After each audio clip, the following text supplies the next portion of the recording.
আরবিতে দক্ষতা অর্জনের জন্য আরেকটি গুরুত্বপূর্ণ বিষয় হলো আরবির যে সূক্ষ্ম এবং ব্যতিক্রম যে নিয়মগুলো আছে সেগুলো সম্পর্কে ধারণা রাখা। কেননা শুধুমাত্র সাধারণ কাওয়ায়েদ নিয়ম জেনেই তো আরবির যে বিস্তৃত যে গভীর সেটা বোঝা সম্ভব না। এক্ষেত্রে আমি দুইটা গ্রন্থের নাম বলতে পারি। একটা হচ্ছে আহ, তাবিরুল কোরআনী, যে এখানে এই গ্রন্থটির মধ্যে লেখক কোরআনুল কারিমের মধ্যে যে সূক্ষ্ম সূক্ষ্ম এবং ব্যতিক্রমধর্মী যে নিয়মগুলো রয়েছে সেগুলো তিনি তিনি খুব সুন্দরভাবে সেখানে উপস্থাপন করেছেন।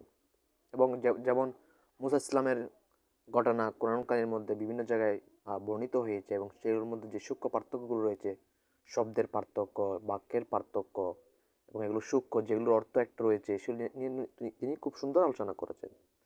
এক্ষেত্রে আরেকটি গ্রন্থ আছে ওনার, যে মিন আসরারিল বায়ানিল কোরআনী।